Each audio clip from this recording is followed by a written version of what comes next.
On today's episode of The Intangibles, we'll be kicking things off as always with the play of the game.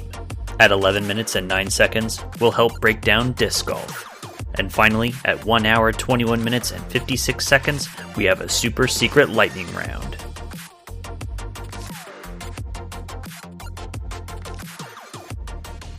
Hello, welcome to The Intangibles, starring your hosts with the mosts.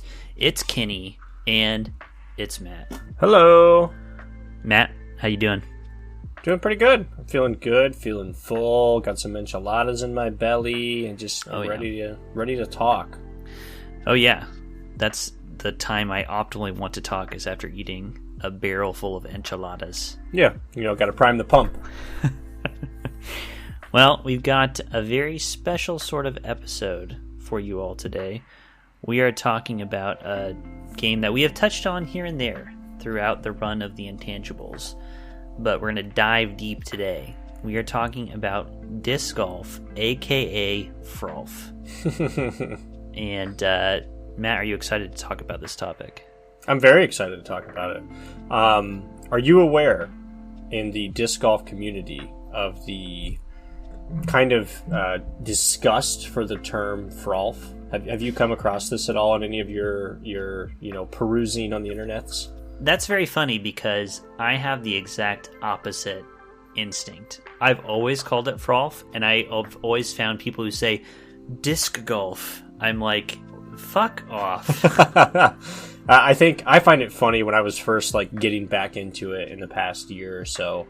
I found it over and over again online when I was reading on forums and comment chains and stuff, where people would whine about people calling it Frolf, and then inevitably you'd have another commenter who's like, Jesus Christ, dude, let people play and have fun, shut up.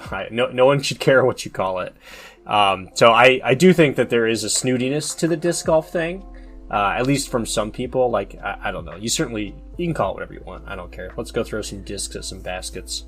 Yeah, I've definitely gotten more recently into just calling it disc golf because of what we'll get into as we talk about this episode, but I began the game calling it Frolf, hearing it called Frolf, and I always thought people who said disc golf, I imagine them sipping their Perrier, you know what I mean? Well, and the reality is these guys are smoking doobies and drinking six-packs while they play disc golf, so who are they to... you should be the ones calling it Frolf. Okay, well, so I guess we can get into things, and I hope you picked a disc golf or Frolf themed play of the game this week. Poke chat, poke chat, poke chat, poke chat. I did, and this is pretty abstract, but I'm going to tie it into a specific circumstance. So bear with me. I'll be curious if you just shit on me after this, or if you're this is pretty good, Matt. So sounds like a true Intangibles tradition right here. It absolutely is a tradition unlike any other. The Frolfsters. That's a master's thing for those who know so much golf. All right, so I'm giving my play of the game to feel.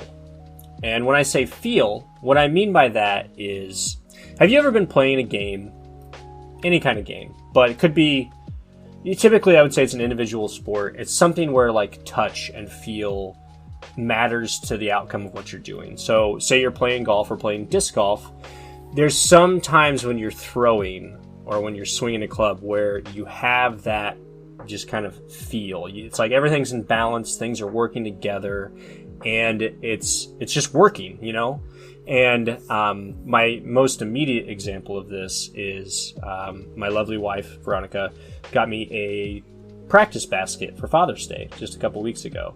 And she got me the precision, black hole practice basket. So it's a smaller chains. We'll explain all this later. It's harder to hit. But a smaller target is what you need to know. Exactly. But my father-in-law, Tim, and I were throwing some putters in the backyard, and we stepped back to about 120 feet. And, just feeling it, and toss one out there, and you watch it the whole way, and you're like, yeah, that's going, and it goes in. So that's my example for you. But, Yeah, it's an indirect way of giving myself the play of the game. I see you shaking your head over there. Another classic Matt Webb play of the game. I'm going to give it to feel, like when I felt landing a 120-foot putt in my backyard. I needed to give you an example just so you could understand. I know you've got your own examples of it. But that's what I'm giving it to. When you're in the zone, when things are working together, things are working right. It's not something I think you can ever, or I at least can ever put my finger on why it's working that way that day, why I'm feeling good. But when you're confident and when things feel like they're working, it tends to lead to good things.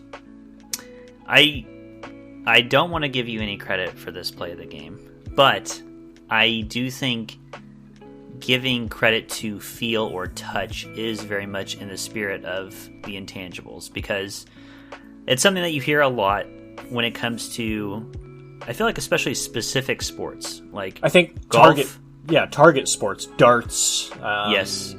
I also think tennis, touch is a big part of tennis, which we talked about. Placing that chip shot, right where you want it on the court, that kind of thing. I feel like it's when your understanding of the physics is meshing with your awareness of your body. It's like you're imagining where the shot's going and it's lining up with what your body is doing. That's ultimately what touch is about. Yeah. Because you'll hear people say it, and if you've ever played one of these games, you'll know what touch is all about. Tons of games have this. Pool, I think, another one. Absolutely. Pretty much any racket sport is going to have touch as part of it. I Basketball, feel like if you're feeling your shots, touch is it's a big an part of it. oddly broad way to describe it, but skill-based games like that require one specific kind of skill. So basketball's got a lot of other stuff, but ultimately shooting the ball into the hoop is what you want to do, right?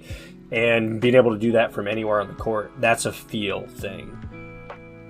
And also having to adjust on the fly if you're in awkward positions, shooting in ways or throwing in ways that you're not accustomed to. They're not part of your normal repertoire, but you're feeling it, like you know how the disc is going to react. Yeah, I mean, touch is very much in the spirit of intangibility. I don't know, it feels like you're nominating the idea of intangibility itself, which feels like a little bit of a cheat, but I like to get meta. We'll let the audience decide. I have a more immediate example that I want to give. So for Father's Day, we played a round of disc golf at my parents' house with my mom and dad, not Matt. Happy Father's Day, all you dads out there. Yeah, happy Father's Day to Matt. Played a round of disc golf with my mom and dad and our sisters and their significant others. And lots of amazing shots. Dad landed an 80-foot putt, which was incredible on Father's Day. Samantha had just an insane round where she was just landing ridiculous putts from all over the place. Really excited she was really thrilled about the round. It was really exciting to see. Is she wanting to play more? Did it get her hooked on it a little bit? I think maybe. I think we have a better chance of getting Ted hooked into it because he has that addictive gamesman personality. We could definitely rope him into it. I was saying we need to get him and Clayton, his friend, out there, and I think those two would instantly be out and about. But the play of the game, the intangible play of the game, goes to Sandy, our mom, because our sister April threw a mid-range approach and busted out the glass in our driveway lantern. And our mom did not melt down, freak out, get upset at all at April when this happened. And in fact, she was saying to Dad, I was on the other side of the field when this happened. She's like, I've been wanting to replace that for years. And I know for me personally, I'm weirdly particular about my own stuff and my own space. So I don't know that I would have been as calm and collected. And maybe it's, the maturity of years. Maybe she's just a more mature person in general. But maybe she really hated that lantern. That's also possible. But I think it was a pretty chill, pretty cool way to react to a situation where something you own has been destroyed. Yeah. You know what? I bet she was having a good time with you all, too, which always helps make those situations a little bit easier to digest and handle. So we'll leave it to the viewers if we want to give the play of the game to our mother for reacting coolly to a difficult situation, or Matt for whoa. I mean, touch. Yes, Matt touching himself, exactly. And you can visit my OnlyFans at... That's when you really want to make some money. Touchmydisc.com. That's nice. All you right. know what? I'm going to have to go buy that domain up right now. Yeah, before we release this episode for sure. All right, we are going to take a quick break, and then in a slight breach of etiquette, we're going to start with the breakdown. Hello, it's me, Corbin. Why should you listen to Dames and Dragons D&D Actual Play podcast found on iTunes, Google Play, and more, you ask? Because, my friend, if you're a crow living in a giant featherless body, and who isn't, you will adore this show! It's relatable, it's funny, it's full of crows, mainly one, who is me. It's original, it's fast-paced, it's worms, it's corn chips. I'm hungry. Be sure to listen to Dames and Dragons while I get a snack. Oh, let's break it down!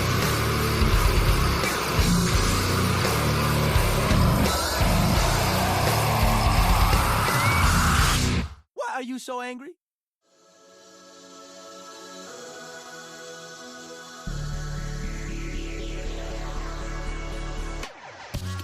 All right. Hold on one sec. All right, we're cool. Fresh. Let's take a little sip. Disc golf, or frolf as it's known by country bumpkins like ourselves. Let's start very broad, because people who are listening may not know what this is.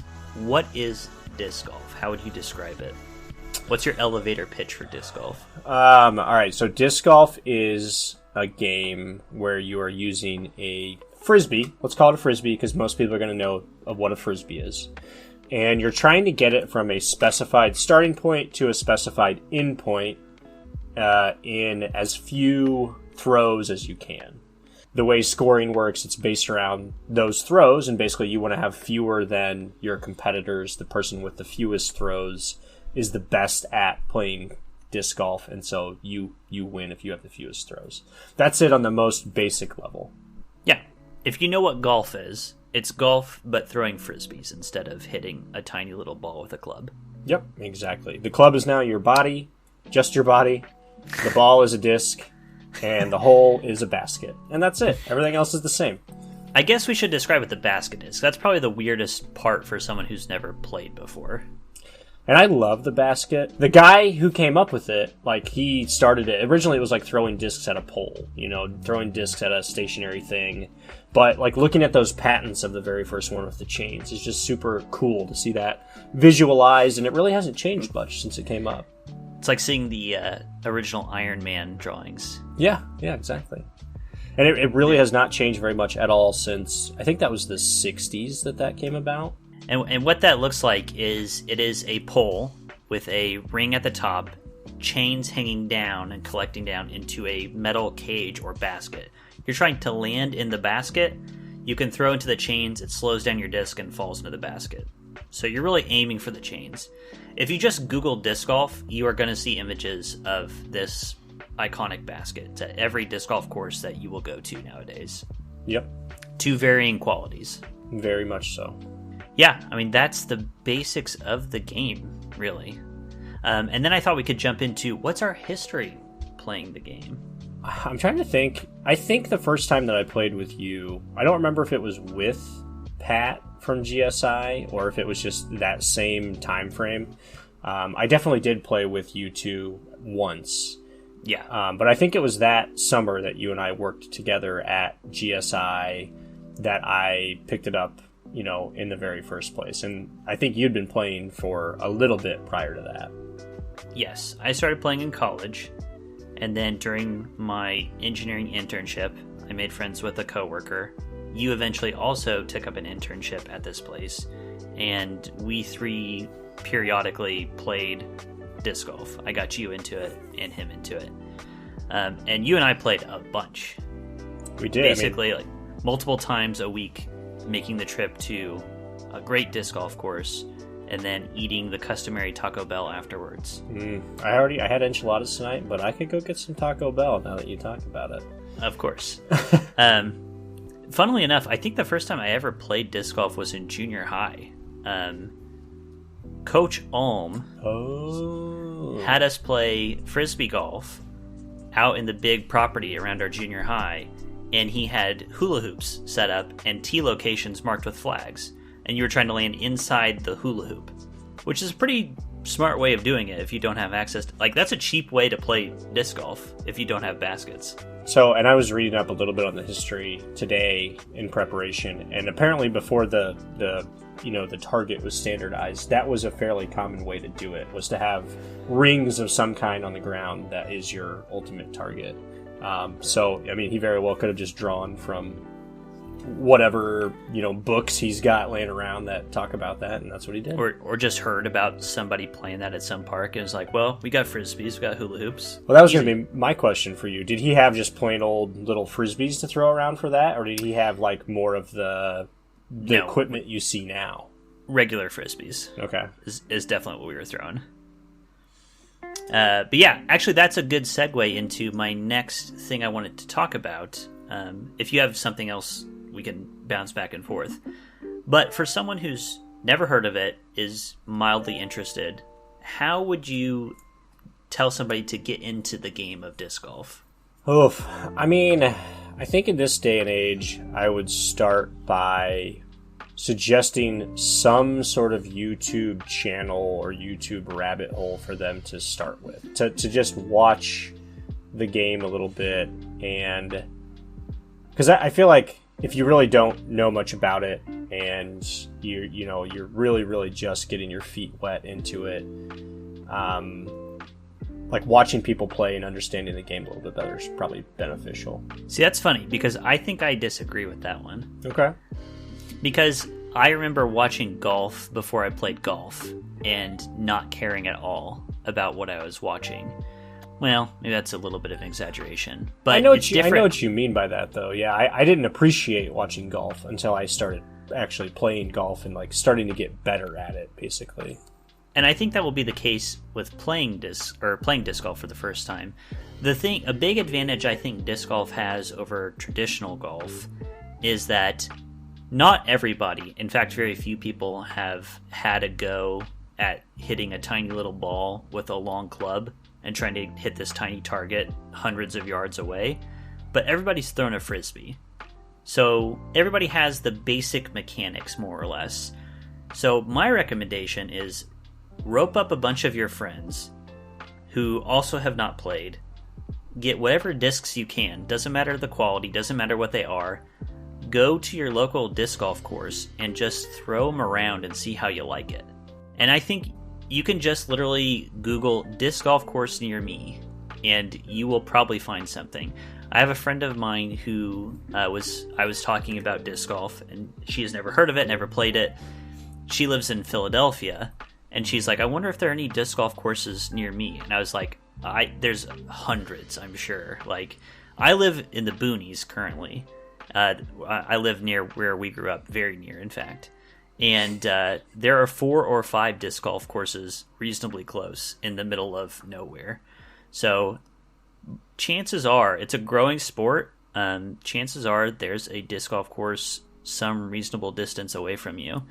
And just round up your newbie friends, get whatever discs you want. If you want to spend a little bit of money, not much, you can buy starter packs from any department store, basically. Your Walmart, your Meijer, your Target. Amazon, of course. Amazon, and go to Dick's. You will find these cheap, like 3 packs of discs that cost $15, and you're good to go. Those are perfectly fine. Go out there and see if you like it. It's a very cheap sport to get into, just to see if you're interested. It is funny because those two things I put down as far as like where would you? So you're ready, you're dedicated, you're committed to playing. What do you do now? I put down buy the starter pack. It's $19.99 right now. If you look on Amazon, you probably get it the same price at Dick's or wherever else. great place to start. Those discs will last you until you lose them, basically, or you grow out of them, one of the two. Yeah. More likely you're going to grow out of them. Which is great. And then the second thing was Google defined a local course. Because I agree, especially nowadays, like, I feel lucky. I live in, Chicago suburbs. There's a 9-hole course that's 4 minutes away from me. One of the top 25 courses in the world is a half an hour south of me. And there's a bunch more around too. So you can go play a nice, simple course. You can go play the most challenging thing, anything in between where I'm at. And in so many other areas, in the U.S. at least, the same thing. You can Google it and find a place within 30 minutes to go check it out, have some fun. Yeah. And I would say, too, while you're looking at what course to go to, you can look up, is there a fee? Most courses I've been to, I've only been to one course, actually, where I had to pay a fee. Really? Where's that at? That was in Greencastle in Indiana. Okay. Because there's a fee to get into the park in general. And that is the most, disc golfy disc course I've ever played on. It's in the woods, it's up and down hills, it's through difficult terrain. It was definitely worth a look. But you can easily play for free. Mm-hmm. You don't need to pay money. You might, however, also want to look at the difficulty. And there are plenty of different sites and apps that will tell you how difficult it is. And if you're just getting into it, of course, an easy course is going to be more approachable from a total beginner. Yeah, definitely. So you mentioned apps and just Googling and trying to find that kind of stuff out. UDisc is probably the most commonly used disc golf app out there. You can use it for practicing and tracking your throws with different discs, your distance with them, kind of record data so you can improve. But they have a huge database of courses on there, and you can keep score on there. You can, again, keep that history so you know how you're doing. You can see people's reviews of them to understand, is this course worth going to me? And that's definitely a place I would check out if you are concerned about that. Yeah, it's good. I think this is perfect in getting us into tips and tricks. What would we tell people who are getting into it? How would we advise them about how to approach playing the game, improving at the game, how to approach the game, that kind of thing. I had a quick one just to throw out there. And this is a very generalized piece of advice, but just figure out what works for you. There are lots of things you can look on. Of course, we live in a world of the internet. You can look up YouTube, you can look up all kinds of advice, but find the thing that works for you and how you like to throw. I'm coming at it from a bit of a biased perspective because we'll get into this later, but the basic way of throwing, I'm not very good at as far as driving off the tee. Your big throw that's trying to get the most distance, I am bad at, and I've never figured that out. And so from when I first started playing, I practiced a different way of throwing, and that has worked for me. And it's not that I shouldn't work on this other way of throwing, and I continue to do so, but I like personally that I have my own signature way of throwing. It's fills me with a sense of pride that when I play with my friends, everybody's like, wow, I don't know how you do that. I think that's cool. But just in general, figuring out how you like to play the game. I agree with that because I think tying into what you said about there's a lot of info on the internet and info out there on how to get better.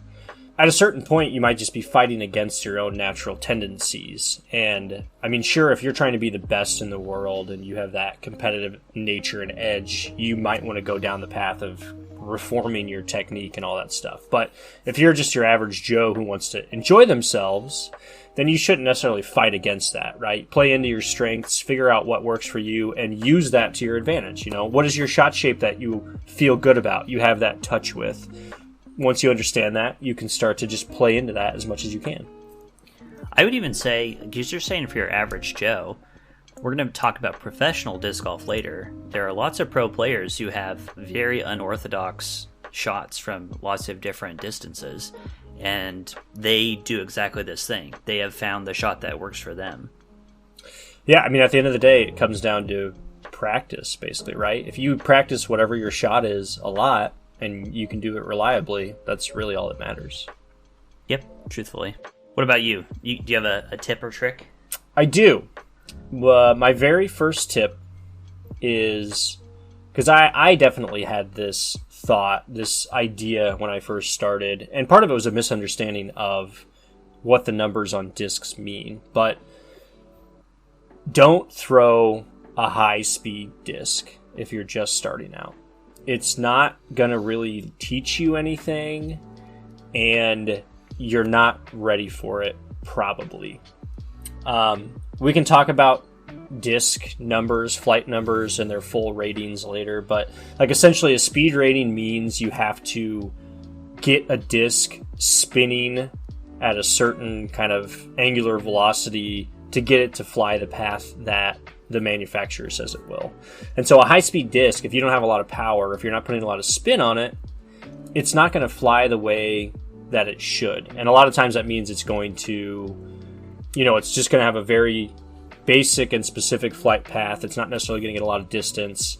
And that's really, those high number discs are supposed to give you a lot of distance. So when you start out, don't do that. Get like a 6-speed, 7-speed disc and play with that for a while. You can honestly use like a 6-speed disc and play. You can putt with it even if you want to. You can use it for everything if you want to. But I think speeding down and learning on one disc, those two things together, can help you out a lot in just understanding flight paths, understanding how a disc's flight changes with different variables from you, the thrower. So you get a better understanding of all those kind of physics you were talking about earlier before you start to then throw another variable into play, which is the disc itself. To connect that to two different sports, one, it's like learning to play golf just hitting with a 5-iron. Yeah. Like you're just learning to shape basic shots, getting your form down. And tennis, our coach, who we've alluded to in a previous episode, P Squared, was all about form. He's like, when you're learning to play the game, I don't care if you're hitting it in, I don't care if you're winning points, you want to get consistent form. And I think you're right, and playing with a lower speed disc is that kind of mentality of just get your form down, play it simple, play it straight, and then build up from there. Good tip. I would say in that same vein, connecting it back with golf, practice your approaches and your putts. I think if you want, this is for golf too, if you want to shave strokes off of your game, the short game is where it's completely at, I don't know how many shots in my career that I've saved with a decent approach. My putt game still needs a lot of work, but my approaches especially. So you've thrown your drive, you put it out somewhere on the fairway, you've got some distance to go, and a good approach will make it so that life is easy for you from there on out, and that will save you bogeys. It's really where you're gonna make the most movement on your game. Everybody wants to drive like really far. I do too, but that's not where you're gonna see the biggest difference at the level you're at from a beginner standpoint. Yeah, I 100% agree. Practice baskets are awesome if you get to that point and you want to buy one. They're really not crazy expensive to get a decent practice basket anymore. But you don't even need that. If you have a field or just open space where you can throw, 50-foot, 100-foot throws, and you have some sort of target on the ground. Any target. You can just bring discs out there and practice that. And if you get good at that, that's the thing. You can throw your drive 30 degrees right or left, but as long as you're in range to get your approach close and you've practiced that a ton, you're going to do better than the people who haven't done that. So I think in general, one of my tips was like practice the same shot over and over again. Like going to play at courses is awesome and useful and you need to do it. But if you really just want to get better, practicing the same distance a lot is going to help you out a ton. Yep. The most progress I ever made was in the first year I started playing, and the little 9-hole dinky course that we played on had a big open field, and sometimes, like in between rounds, we would just throw discs on this big open field and just try to work on our shots. And that was the most advancement I've made in myself as a disc golf player. So would definitely recommend. Yeah, I feel like we're on that path to further advancement right now. We've been putting some time in. Yeah, we'll see who's advanced farther pretty soon, I'm sure. I can't wait. Any other tips or tricks? I've got a couple more. Yeah, I've got a couple more. Let's rapid fire through these. Okay, sounds good. I think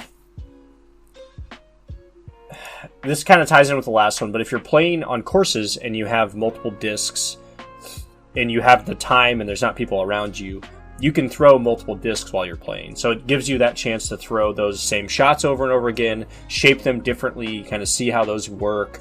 And I think that's good for, again, you're finding out what you can do from certain distances, and you're also learning your course. I mean, if it's like a home course you play a lot, you're starting to understand your home routes, you know, those specific ways you can go that work for you.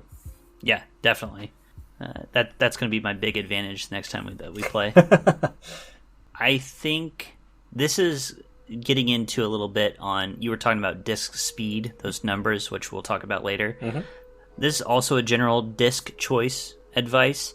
When you find a disc that you connect with, that you love, go ahead and order like 3 or 4 of those guys, because you don't know when they're going to stop making them. That's my big advice. My baby is the Flex Surge, and they don't make Flex Surges anymore, which is really sad for me. And when I threw my last one and lost it and tried to find a new one and they didn't have it, I wept like a little baby. So if you do find that disc that really sings to your soul, go ahead and get some backups. It's okay to do that. I learned that lesson, and I think a lot of new disc golfers probably learned that over time. Like, the first dozen discs that I purchased are all gone. Like, I don't have any of the original things that I had. My bag is new as of the past like few years, basically, and that's okay. I think there is a fun thing in learning new discs and stuff, but yeah, it's true. There is, so part of that touch thing we talked about earlier, like sometimes you have a specific disc that really is part of that. You know its flight path, you know what you can do with it, and you're comfortable with it. I think, correct me if I'm wrong, I think Troy and I were talking about this recently, rather than you and I. We were talking about pro players and the fact that, you know, they play on courses where they lose discs all the time because it's like crazy hazards and water and all this stuff. And so I assumed that, and I still do, that they trade out their discs all the time. Because you don't want to have that disc that you feel really comfortable and is perfect, because you could lose it at any time. And you'd rather be comfortable with a fresh new disc, because you can always recreate that. You can't recreate the disc that you've had for 10 years. I think the crazy thing is that, like, some players do use their, like, 5-year beat-in whatever disc, and, like, that is their go-to, and I think they don't necessarily lose those discs as often because they're typically more of the approach and shorter game discs.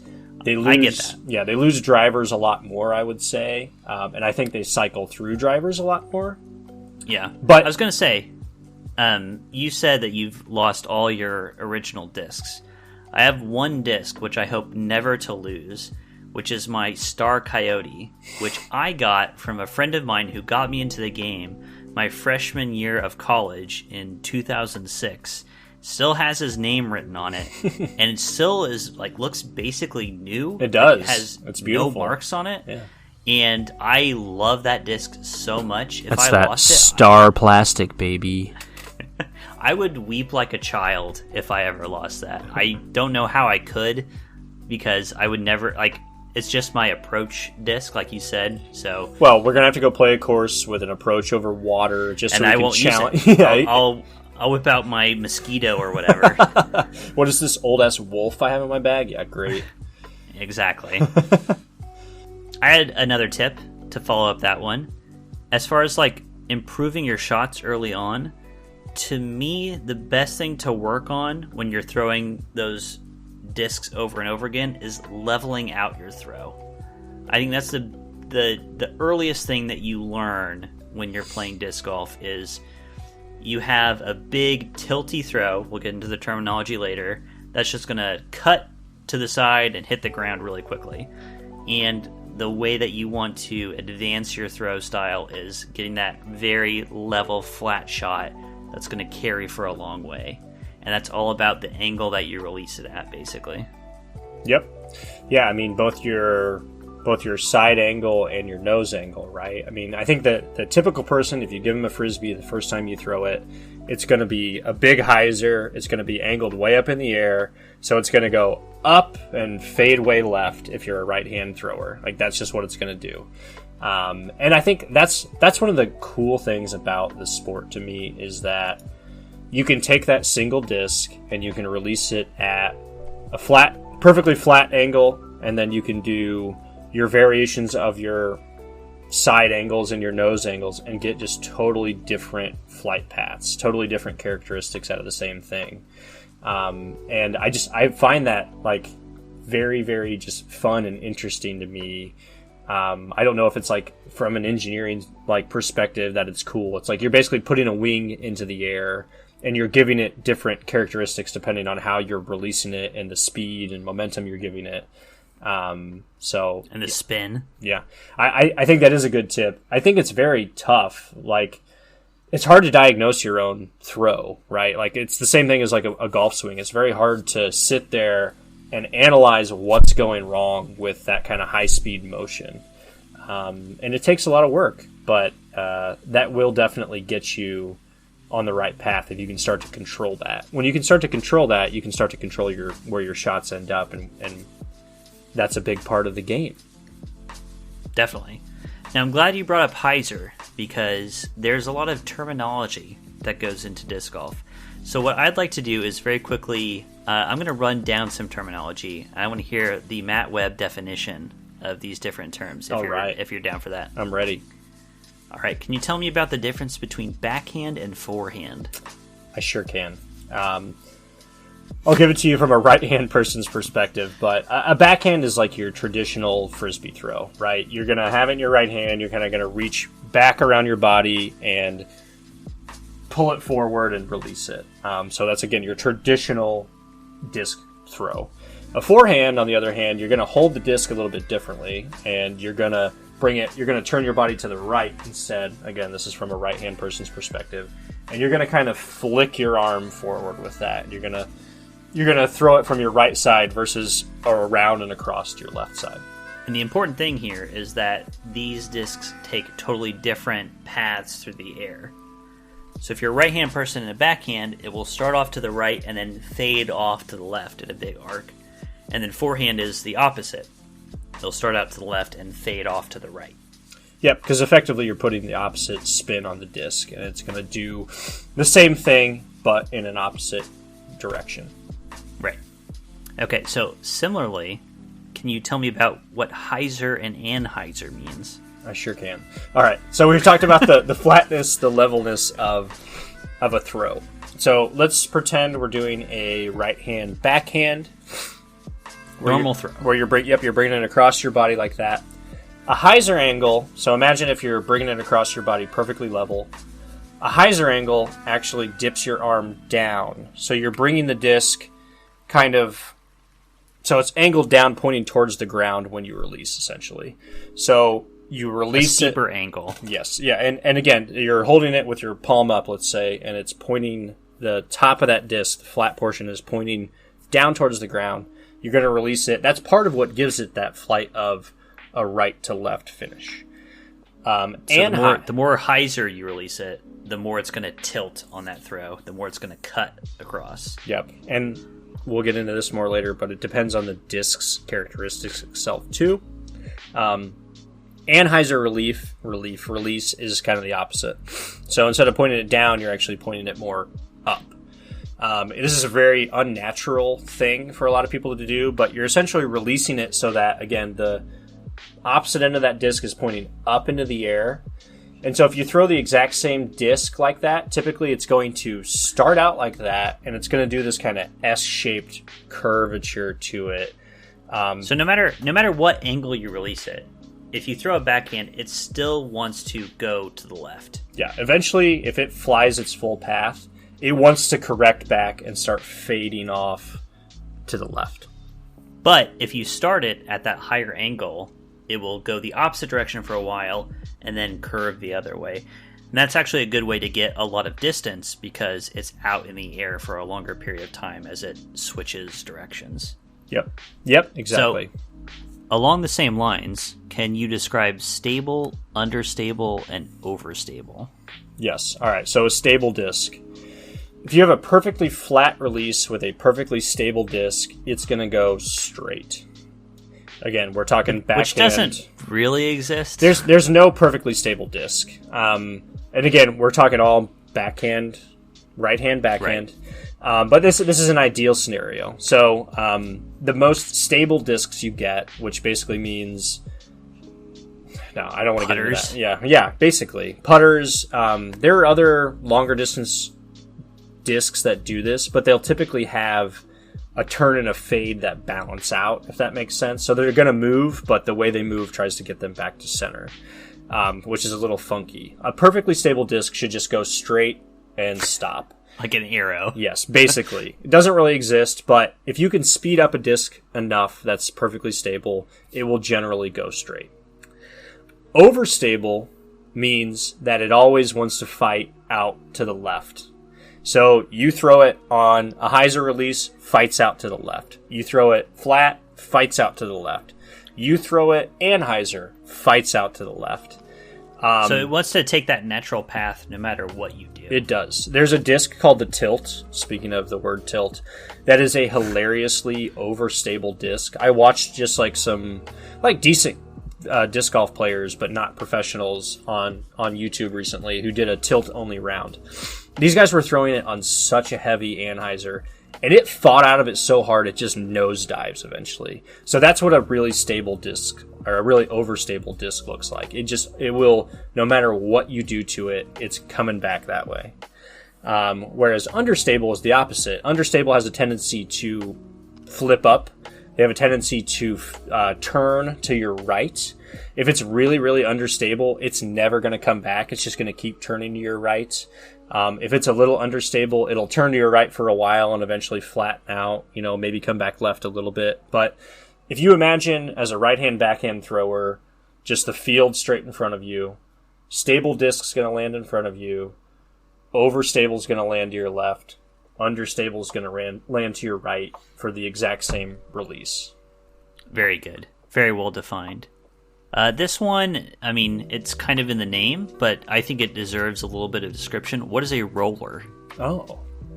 I think it does, because a lot of people would have no idea what this means.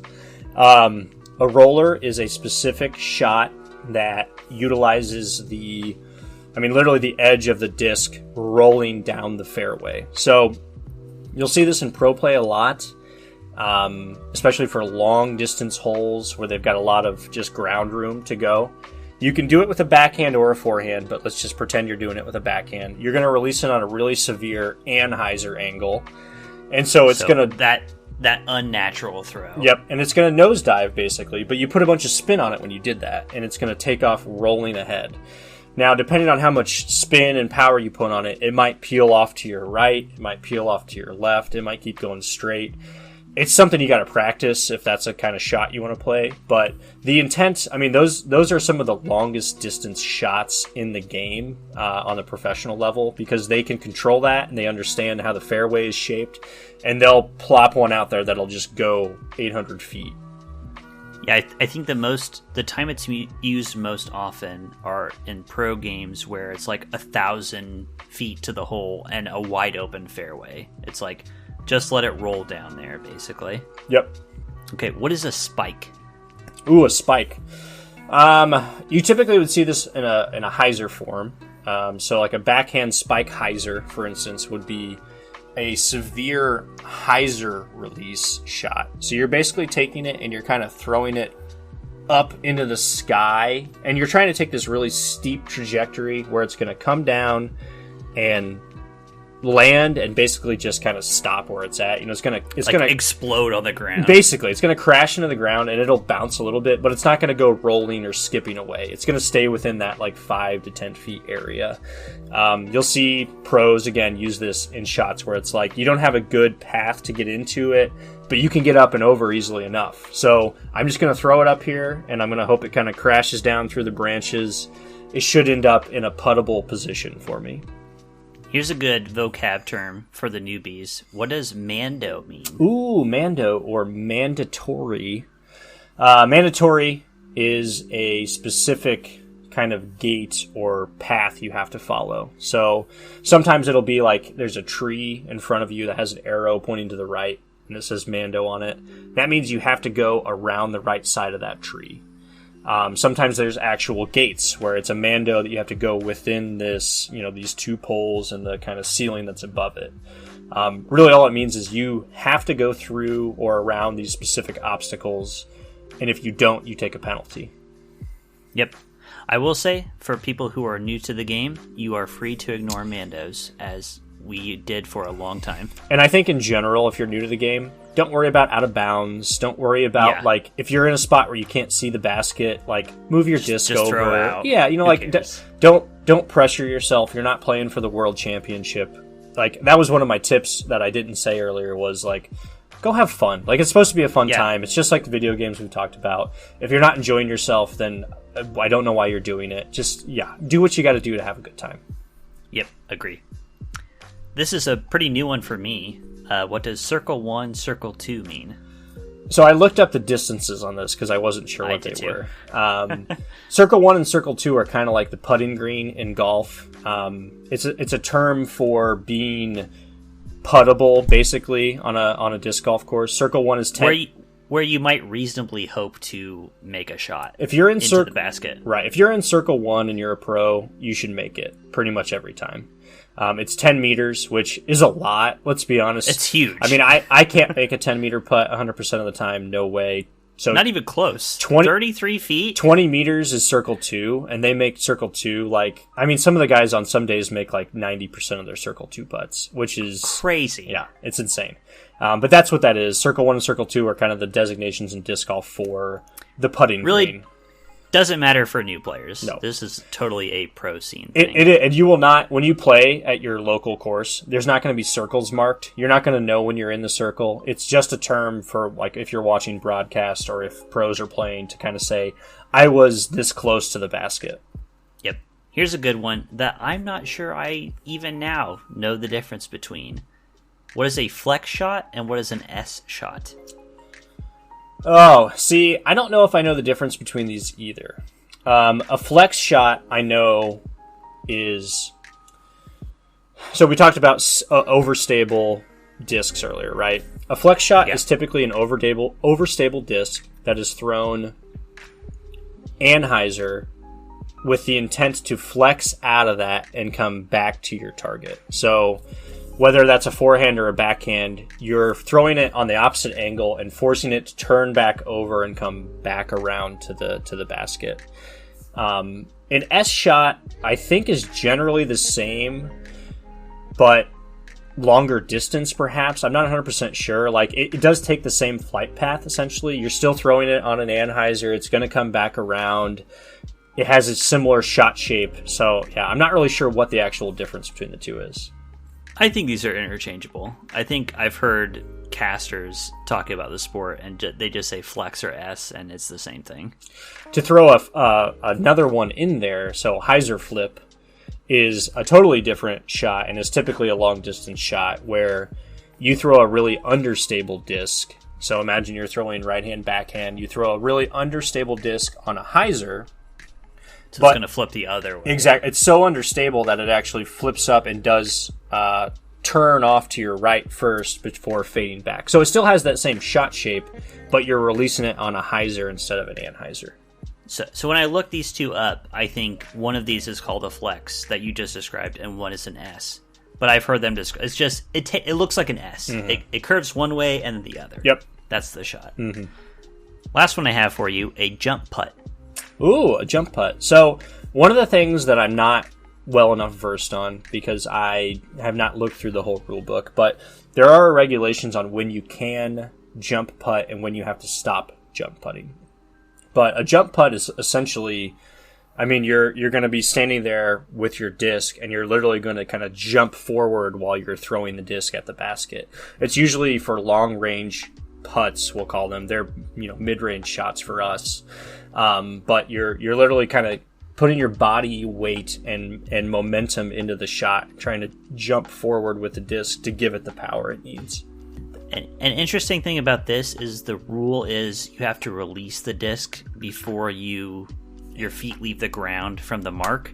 Oh, really? Which is just so hard to actually measure. Well, that's a lot of things about pro disc golf. Yeah, I was going to say, in general, it's an interesting pro sport because there's not actual referees or umps, and it's policed by the players. And so there's tons. For now. Yeah, yes, there's tons of people online who either complain about that or who talk about how it's a wonderful thing. Like, it's very polarizing because, everybody, there's a lot of armchair folks who would love for the camera in the sky from the NFL to be there recording everything and calling people on stuff.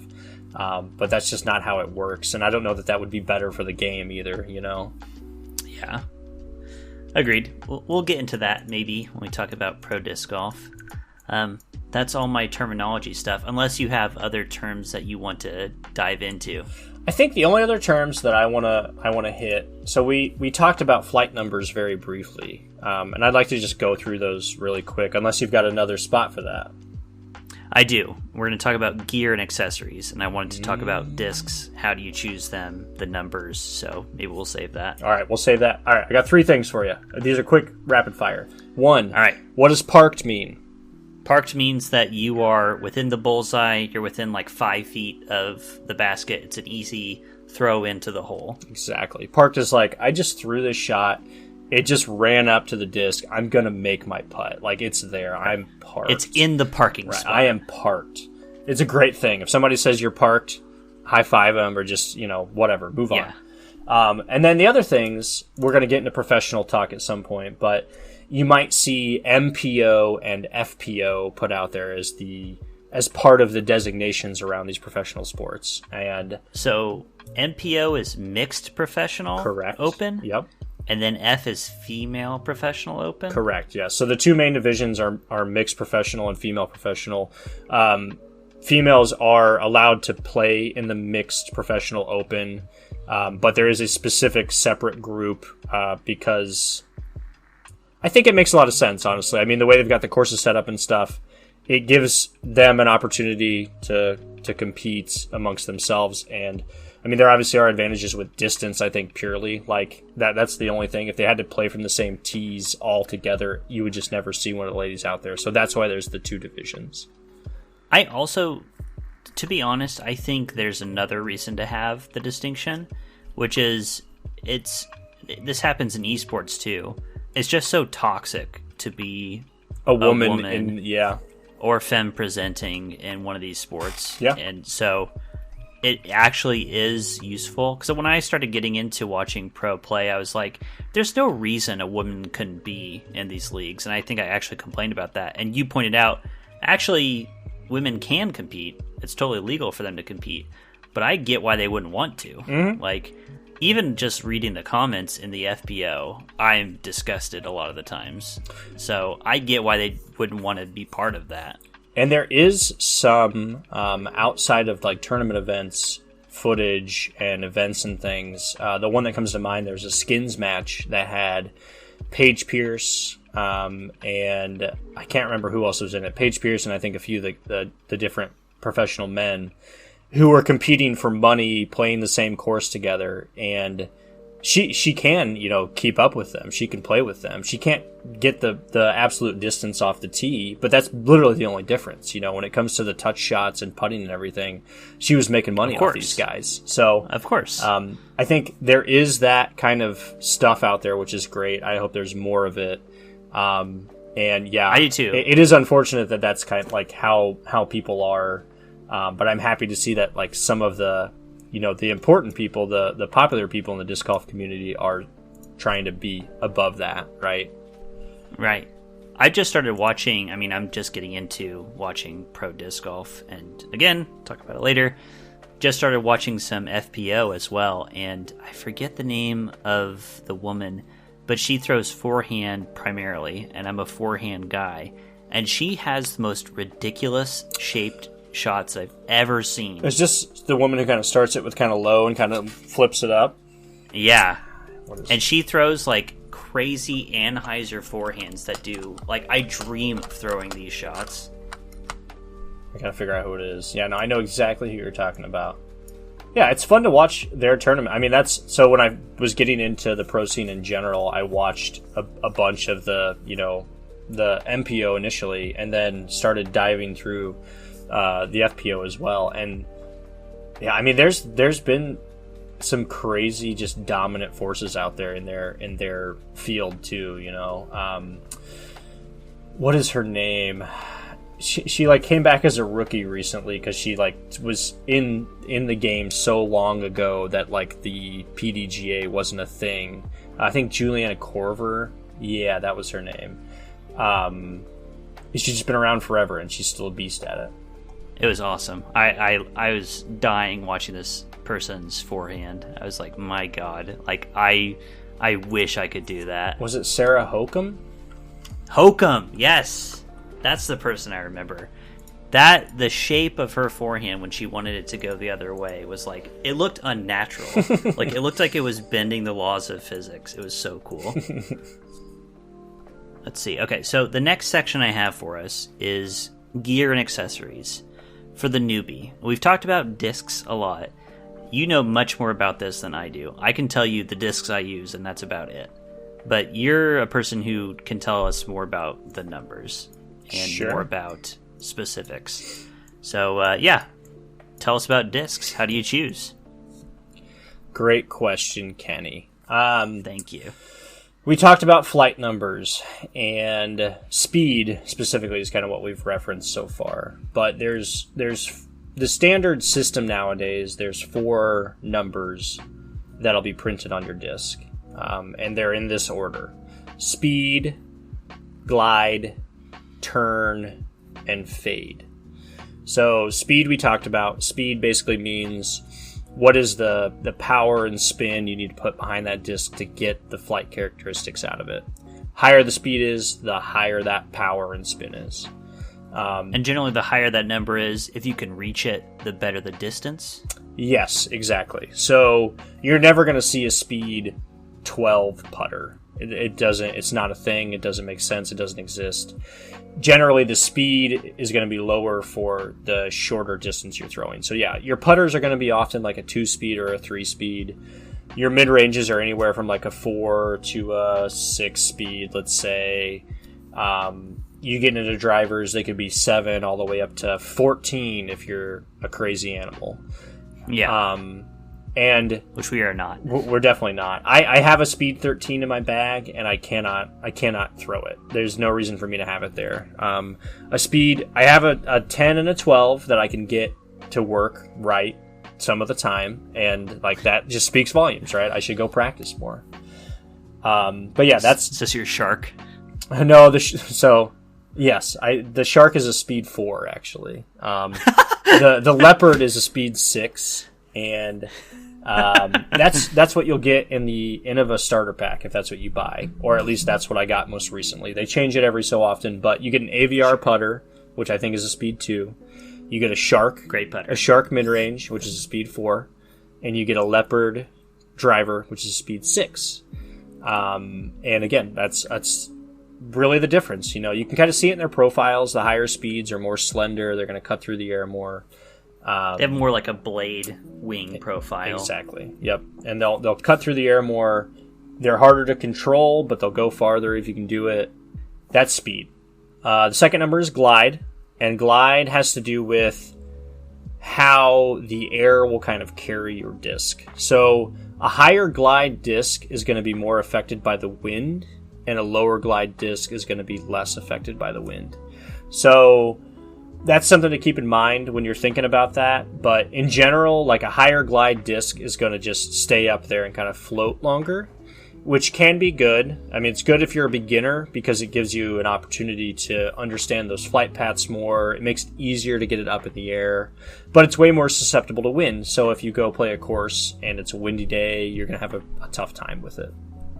Coming back to your point about touch and feel, if you start throwing some discs, you will know, like, certain discs, I can't throw this in heavy winds. Like, this is just going to get eaten up by the wind. Yep. And glide is really the number that's quantifying how a disc is going to be dominated by wind. And so going back to like looking at the disc and understanding that, the more like domey, the more of a pocket underneath the disc there is, the more glide you get. So if it's a really thin, flat disc, there's not a lot of glide there.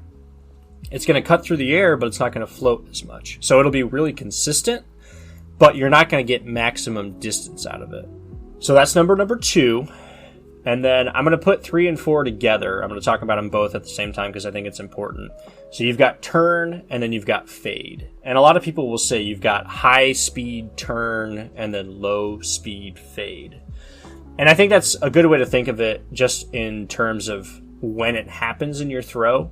Because when you throw the disc, it's going to be at its highest speed initially, and then it's going to slow down, right? It's going to be at its lowest speed when it stops. Haha. But the turn at your high speed means which direction is that disc moving when you first release it, left to right, and then your fade is which way it's moving, left to right, kind of when it's finishing. So Sure. If you've got a understable disc, an understable driver, and you release it, they'll typically have a high speed turn where they'll come out to your right. And then eventually, as it slows down, it'll start to fade off to your left. Again, that's a right-hand backhand. So when you look at a disc and you see it says 6, 1, -3, 0, that means that it's a 6-speed, 1 glide. So it's a mid-speed, pretty low glide. I forget what numbers I said, but it was a high turn. You said -3 and 0. Yeah, a high turn and a low fade. So what does that mean? That means it's going to have a high left to right move initially, and then it's basically going to steady out and go straight at the end. So that's how you read those numbers on a disc.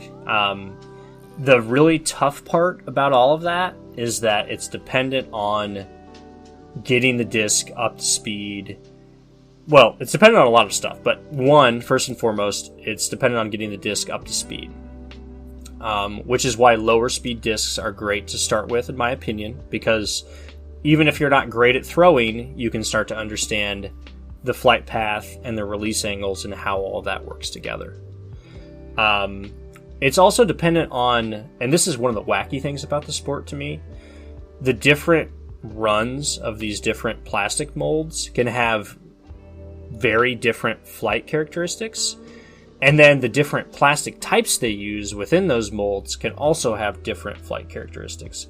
So you could buy an Innova DX Leopard in your starter pack, and it's flippy as shit, and it turns way off to your right, and it fades off a little bit to your left at the end. And then you can buy that same disc in like Champion plastic, and it is so much more overstable. It doesn't want to turn off to your right nearly as much. And so that's one of the tough parts, I think, as a beginner, is like when you start to get into those same molds and then have those different experiences, it's hard to bring that all in and come to terms with it, right? You don't feel like you understand or know anything at that point. That's why I say I mourn so much that I can't get my Flex Surge anymore. That Flex plastic I loved so much, and you can't get it anymore. That was another one of my questions, was about plastics. I don't know how you feel. In my opinion, that's all about feel or touch. Is like what do you like to throw? How do you like it to feel in your hand? I personally like a really grippy plastic, like a sticky almost plastic that rips off my fingers. That's what feels best to me. But I can imagine somebody being like, this is awful, I feel like I'm losing speed. For me, it's all about having that control and that sensation as it comes off. It gives me that consistency. Yeah, I would say it is almost 100% dependent on your own personal connection and feel for that disc. I will say that the cheapest plastics for most of the companies tend to beat in pretty quick and tend to change their flight characteristics pretty quick because of that. Which can be good, it can be desirable if that's what you want, but it's also confusing in the sense that you play with the same disc over a season, and it starts out being super overstable, and then by the end of the season you can't keep it from going right. Yeah. if you have a starter plastic, like if you get one of these starter packs, which is a great way to start, you hit a few trees, it's going to be flying different. And then my Star Coyote, which I've hit many trees with over the years, is basically the same disc that it was when I first threw it.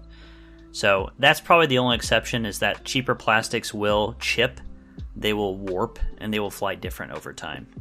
I think the warping thing is very important to keep in mind, especially for people in climates that are really hot. Like if I left my discs in my car outside overnight, it wouldn't necessarily be good for them, especially if stuff was sitting on them or anything like that. It is still just plastic at the end of the day, and they can take damage, they can get warped, it can get ruined if you're not careful with it. Very good. Moving on a little bit, bags. Do you have any recommendations to people for bags? I have strong feelings about bags. I think when you're ready for a bag, I wouldn't say I have strong feelings yet. So I got my first like backpack style bag this year, and I've been enjoying it a lot. I think in general, for a lot of people, the tendency if you get into disc golf is to want to buy discs, and you end up accumulating more than you need, is what I would say.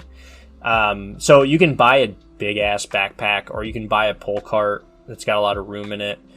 You don't need that, is what I would say. And maybe you get there and you do want that, or you feel like you need it, and that's totally fine. But I think limiting yourself to a few different discs in each category is a great place to be, because then you really understand what you're throwing, and you don't need a big bag to do that with. So like the backpack I have, I like a lot. I think it's perfect for what I am doing today. I can hold like 7 putters in it, and then my range of drivers, mid-ranges, etc. So that's what I like right now. It's way better than the original like over-the-shoulder little bag that I had, which was also awesome to start. You know, I had 8 discs in there, and I felt like a boss. So I don't know. At the end of the day, whatever you want to play with, just do it. But I would suggest a backpack.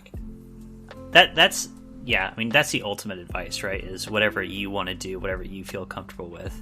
And I remember I wonder if you had the same experience. When I first started, I had the little over-the-shoulder cheapo bag, and I saw the people with their backpacks and their carts, and I was like, "Jeez, these fucking nerds, man!"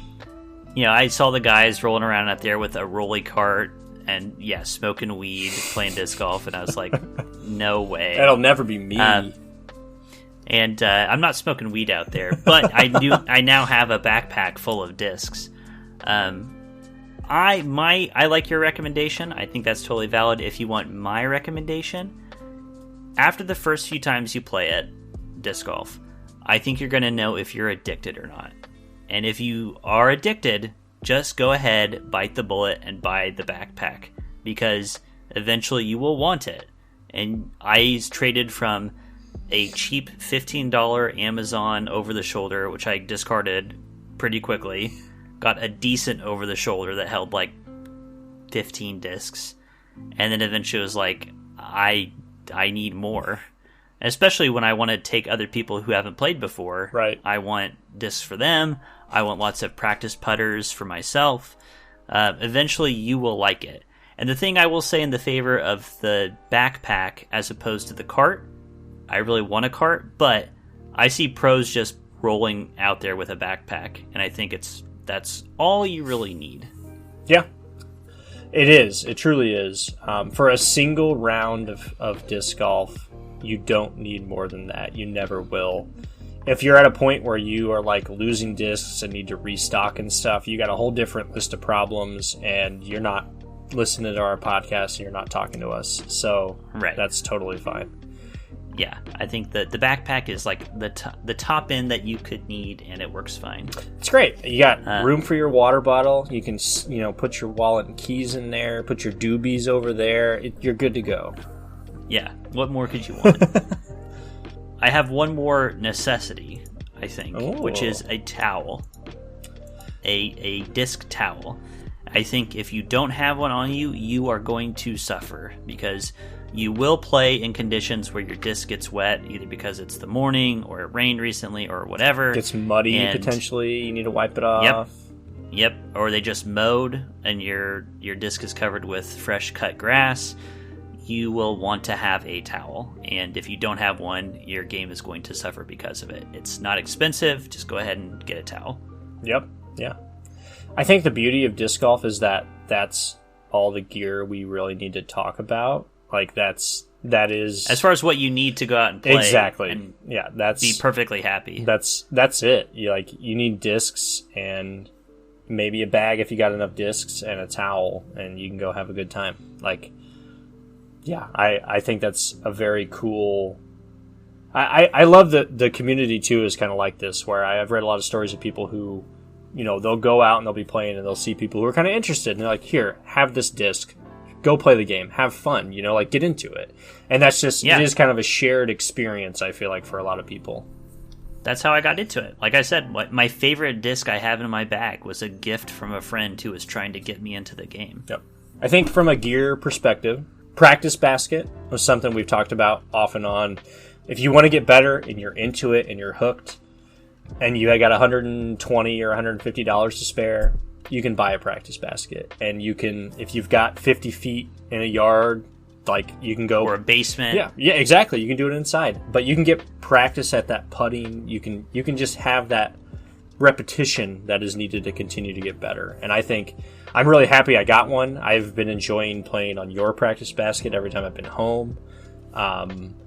The course by me, that's a couple minutes away, has a practice basket before you even start, so you can get some putting in before you tee off. Like, I think it's a really useful way if you are into the game to get better and to continue to try to improve.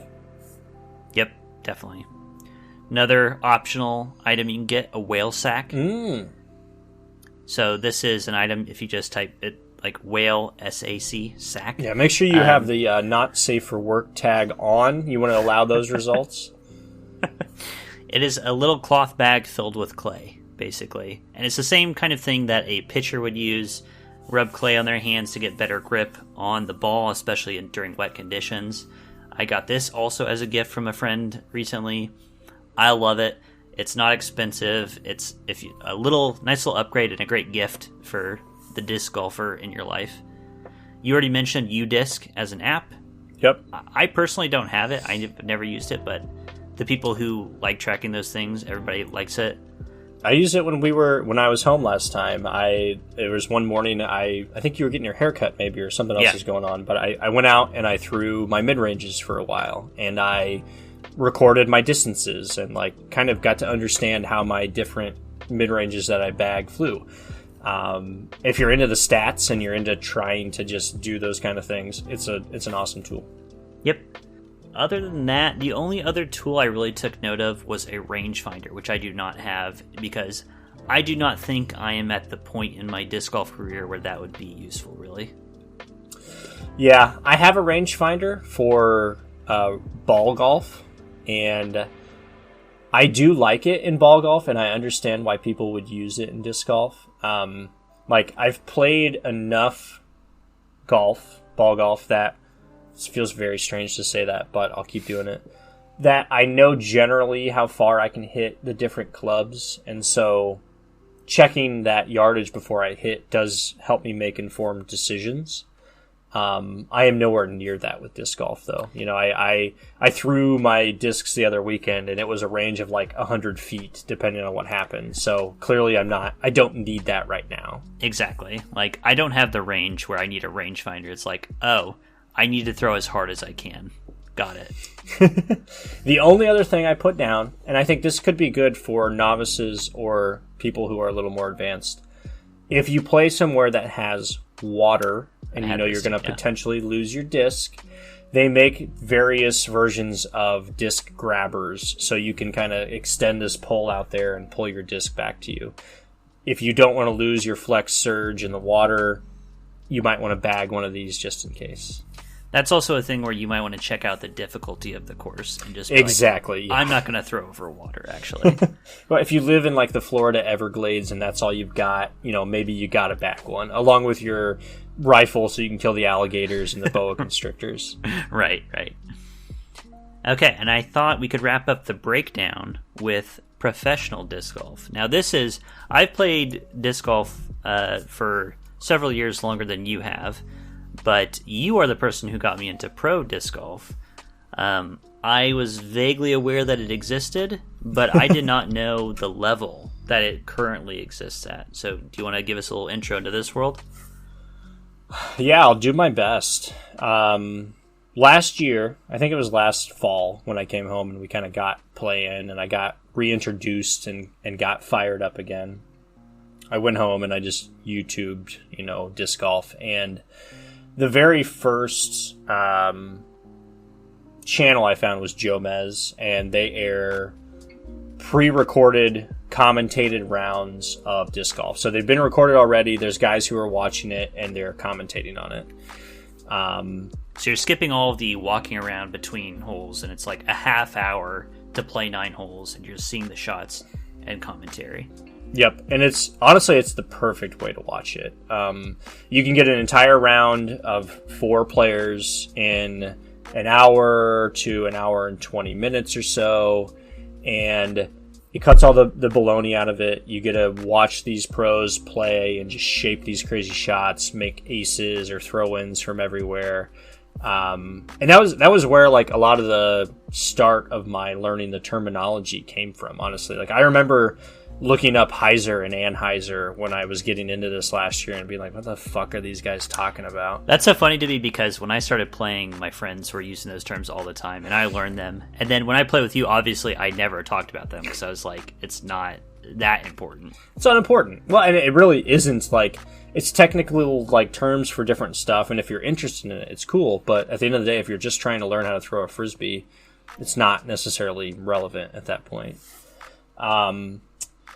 But yeah, that's how I got into it. I think from there, I kind of started diving into specific professionals. Like I started like watching videos of them and just kind of researching them and understanding them a little bit better.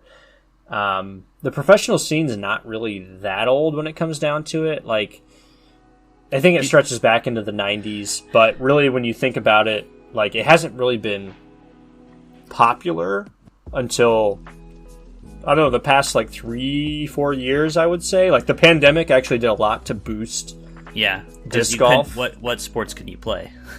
Yeah, exactly. And this was like a cheap one that a lot of people could do close to home, and the athletes could do safely as well. Exactly. Yeah, exactly. So it kind of exploded a little bit during that too, and yeah, I started digging into a few of the specific pros, and I think that's been one of the fun things for me, has been getting into like watching specific professionals, then like YouTube channels, and kind of seeing the behind the scenes, what they're doing on the side, their practice rounds, their promotional stuff, whatever they're doing, just playing disc golf and being part of that community. Yeah, it's been really cool. I also have been watching, Joe Mez is the main channel I watch. There are several others. The Disc Golf Professional Association has their own channel. Gatekeeper has a channel where they have stuff. Yep. To me, it's a little bit biased because this is the first one I watched, but Joe Mez, but I think they just do the best job of producing this stuff and presenting it. And I almost gave my play of the game today to the casters of Joe Mez, Big Germ, Paul Ulabari, and Nate Sexton. I think they are not only the best disc golf casters, I think they are the best sports casters or game casters, period. Because they're so chilled, so relaxed, so knowledgeable, so professional. They're the perfect mix of like giving you the info that you need, staying out of the way when things are happening, and also being fun. Yeah. I think they're perfect. I think they're really enjoyable. Well, they're all professionals too, and that are playing in these tournaments. Right. And I think one of the cool things about the disc golf community right now is that pretty much all of these people know each other, right? Like they play with each other, they see each other at all these big tournaments. And generally speaking, like for the most part, they all get along. Like they seem to be nice people who want to go out and have fun and are part of this and want to, continue to grow the sport and just, be a part of that. And so I like that energy. I think it's fun. Yeah, Nate Sexton and Jeremy and Paul are wonderful to watch and listen to. They're like veterans at this point in the league, honestly. Like, Yeah, I sent you a video. They're the old men. They are. I sent you a video recently of an interview with Kevin Jones, who's like a fairly younger. I wouldn't call him up and coming. Yeah, he's like in the peak of his career, I would say. And Big Jeremy Colleen, they're interviewed Who's together. Like 34, something like that. Yeah, exactly. He's not like super old, but he's been in the league for a long time. And there's this interview of the two of them. They're going to go up against each other in match play at a tournament, and just the like sarcasm and like the cheese that Jeremy's giving him, and just the lines that he's bringing out there. Like he's very much self-deprecating in it, but also like still being like a confident, like kind of like giving him shit. Like it was just a great dynamic to watch. Like it seems like all these guys have fun when they're playing, when they're commentating, just any point in all of this. And Kevin's cracking up during the entire thing as well. Absolutely. He plays a tremendous part in it. It's great. Yeah, I love that. I also love, so speaking of how much I love these casters, I'll recount a moment from a recent broadcast that I was dying watching because I just loved how dry this humor was. They were talking about a really, like, this is like an Intangibles moment almost, where they were talking about, you know, you've had some bogeys, some doubles, and you've had a rough early go of it. Just remember, should be always in the back of your mind if things aren't going well early on. It's never too late to go on a streak. No. You can always birdie out. And if it's the last hole of the tournament, there's always the next tournament where everybody starts tied for first. And if it's the last tournament of your life, you know, you can wish other people good luck. Which I thought was so funny as, like, there's the bright side. You can always wish luck to everyone else. Well, these are two guys who are, like, fighting through injuries, you know, Yes. taking tournaments off. Like, they get it. They totally understand. Yep. Okay. Well, I think, unless you have anything else, we can go to our super secret special bonus round. I think we should. I've been anticipating all night. I don't know what to expect. All right, welcome to the lightning round questions from someone who knows next to nothing about disc golf. I can't wait. So I'm going to ask these questions, and I will be the verdict if you get them right or wrong. But you should know going into it, many of these do not have objective answers, and it'll be completely up to me. Perfect. All right. Are you ready? I guess, yeah. Lightning round. What's the best trick shot name? Tomahawk. I do like that. Unfortunately, no, it's the pterodactyl from Big Germ. Who are these given to? Who took the quiz?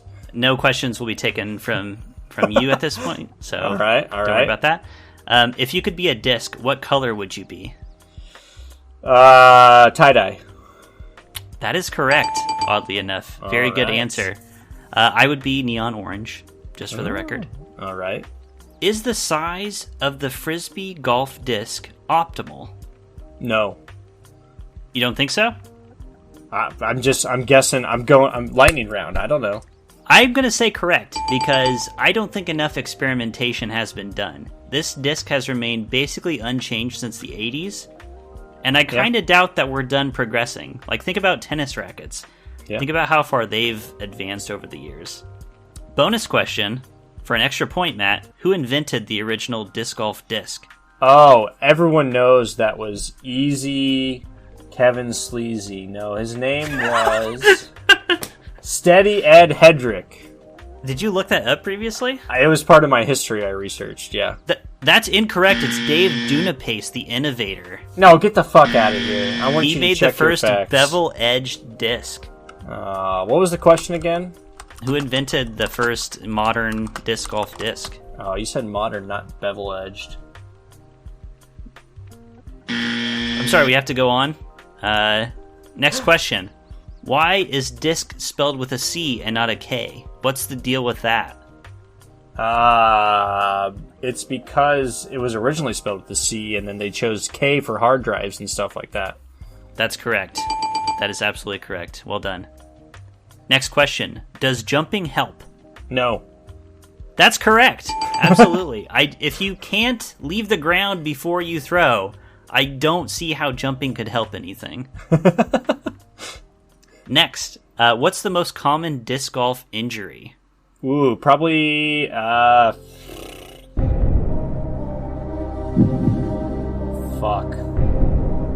probably shoulder injury. We will accept that. We had several notes. Torn labrum? Muscle strain, elbow, and shoulder. Okay. Are the most common ones. I know Eagle McMahon's had a shoulder injury for a while, everybody. Related question. Has anyone ever died playing disc golf? Yes. Incorrect. The answer is maybe. Sheriffs are investigating a suspicious death at a disc golf course, the 12th hole of the Leviathan Disc Golf Course in Mason County. Still unknown. We needed a maybe on that one. I feel like it's kind of like aliens in the universe. Like, I can just assume somebody died playing disc golf, right? Struck by lightning or something. Yeah, exactly. Yeah, unfortunately, we have to go by evidence and not your conjecture, so moving on to the next question. If you had a trick shot... Move to strike! If you had a trick shot, what would it look like, and what would you call it? If I had a trick shot, what would it look like, and what would I call it? I would actually generate a wormhole, and I would throw a backhand hyzer into the wormhole. It would hyzer flip out of the wormhole right next to the basket and go into the chains. And I would call it Matt's Wormy Butthole. I'll give it to you just because I like the idea of a fighting game based on disc golf. That sounds like a great finishing move. This is our $1 million idea right here. We got to get working on it. Here's your freebie question. Do you think anyone farts as they throw the disc? Paul Macbeth definitely does. I've heard it. Is that true, or are you speculating? No, I'm making that up. I love you, Paul. I mean, it's nothing against Paul. I think the answer technically is yes. I mean, you got to have the power toots, right? Somebody's done it. Definitely. Like, that's not even a question. Absolutely, people have farted as they've thrown. Big one here. What are the best clothes to play disc golf in? Ooh, nude would be primo, but shorts, boxers, and a loose-fitting t-shirt, maybe flip-flops. Very funny because I didn't include this, but there was an extra question of boxers or briefs, so I appreciate you answering that. I'll give you a point for that one. This one I'll give to you if you get within 10 of the correct answer. What's the fastest speed of a disc ever thrown on record? In miles per hour? That's right. I'm pretty sure Simon Lizotte threw one at like 70. Is that too low? I'll give you half a point because you got the correct player. Simon Lizotte is it more like 85? 89.5 miles per hour. Fuck, I'm pretty sure I've watched this video. That dude is insane. I mean, that is a professional MLB fastball with a frisbee. That is nuts. So I'll give you half a point for that one. Last one, you can be as honest or dishonest as you want. Ooh. What's the worst throw or play you've witnessed of or made yourself in disc golf? So worst throw or play that you or someone else has made that you've seen. Man, I gotta think about this. You can keep names anonymous to protect the innocent. And if you want, while you think about it, I can tell a story. Go ahead. So my story, I'll hide names to protect the innocent.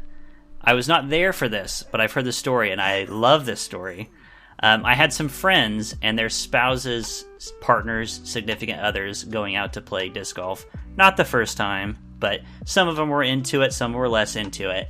And one of the partners was getting ready to throw, and they were playing on a disc golf course adjacent to a military compound with a fence and barbed wire at the top, way off to the side. And the partner is getting ready to throw, and a husband is saying, please be careful not to throw over there. And the partner goes, I'm not going to throw over there. And then, of course, they've invited disaster and doom upon themselves. They rip it off a harsh Anheuser off to the right. It goes into the military compound. I think that's just cosmic justice in a way. You know, I have no shade on someone for throwing a shot like that. I've hit trees 2 feet in front of me. But when you invoke the universe to smite you like that, you've gotten what you deserved. Yeah, you've asked for it. Yeah. I know what the worst shot is, and it's me And I didn't even remember this until you and I and Tyler were talking. Oh, right. Fairly recently. Yes, we played over the holidays, and we were playing at Eastern Illinois University together. Just the three of us, I think. That's right. You'll have to remind me because I don't remember it. Nope, you're right. And I threw a disc, and I don't even know what flight path it took, but it rammed into some Asian woman's window. Is that an accurate depiction of what happened? It was a series of low apartment buildings, and it smashed the screen. And we had to go up and snag it, and apologize. I think that was about the worst shot that I can think of. I mean, the second worst would be me throwing one of your beloved discs into the cornfield recently and running after it. I found that, though, so it's redeemable. I was going to say, I literally gave you play of the game for tracking that down and finding it, so that definitely can't qualify. Yeah, I think busting out the screen is probably my and the best that I can think of. Very good. I'll give you a point for that one. So if I tabulate the scores, it looks like you came out 70%, just passing. Hey, that's me in a nutshell. Congratulations. I don't know if you've surmised, but these were all Amber questions. That I kind of thought it might be. So did she ask you these questions, or you asked her and she answered them? I texted her and said, can you hit me up with a question that we can address on the show? And she, over the course of 2 minutes, asked all of these questions. Well, you know what? I love it. I hope she listens to this episode, and I hope she enjoys my answers. I think she will. And I'll leave timestamps so she can skip to the juicy bits. Well, this was our biggest episode to date, and it was a real blast. Yeah, I want to go play some disc golf. I'm going to go outside and throw some putts now. It's 9:40. I don't think I can do that. Well, thanks for joining me. Thanks for entertaining this lightning round of questions. It was great. The format tonight was hard, and I think in the sense of, like, I could just talk about any of the things we talked about for, like, 20 minutes probably. So I appreciate you, dear listener, for working through this with us. I hope it's not too confusing. I hope if you're interested in disc golf that you go play some, or you try to connect with us in some way if you have questions or just want to know more. I would love to continue to talk about it. 100% agree. If we get anybody vaguely interested in disc golf based off this, that is an ultimate win for us. That's right. All right. Well, thank you for joining us. We've been the Intangibles. I've been Kenny. And I will always be Matt. And we'll see you next time.